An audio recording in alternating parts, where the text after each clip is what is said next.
Baik, kita ke nomor 22. Pak Adip mempunyai blender dengan spesifikasi seperti ditunjukkan pada gambar berikut ya. Ada sebuah blender. Pada blender itu tertulis dayanya sebesar 200 watt dan tegangannya sebesar 240 volt. Jika Pak Adip ingin menyambungkan blender pada sumber tegangan 120 volt, daya listrik yang diserap blender adalah sebesar.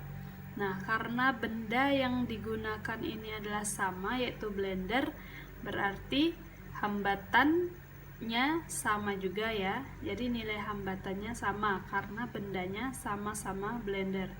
Ya, blender yang sama yang digunakan. Jadi kita gunakan rumus umum ini ya. R sama dengan V kuadrat dibagi P ya. Nah, jadi karena R-nya itu sama, jadi kita abaikan saja, kita pakai yang V kuadrat dibagi dengan P ya. V itu tegangan, P itu adalah dayanya ya. Oke, di sini ada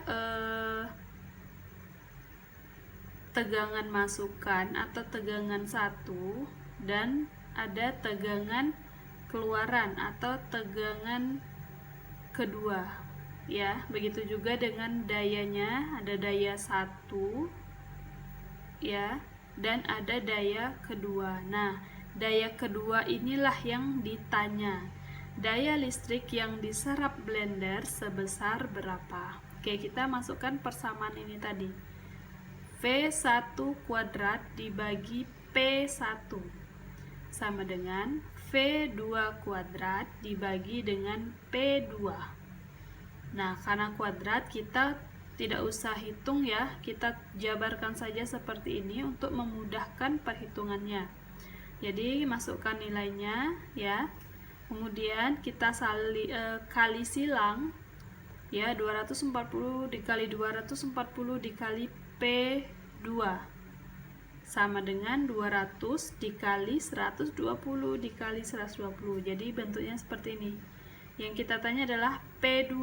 Jadi P2 sama dengan 200 dikali 120 dikali 120 dibagi dengan 240 dikali 240 ya. Nah, ini kan bisa kita bagi nih, 120 ini dengan 240 kita sederhanakan, sama-sama dibagi 120 ya. Ini 1 dan 240 bagi 120 adalah 2.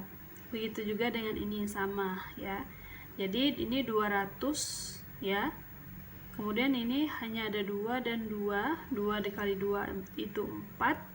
Kita bagikan 200 dibagi 4 sama dengan 50 watt. Jadi P2-nya atau daya listrik yang diserap blender itu sebesar 50 watt. Jadi jawabannya B.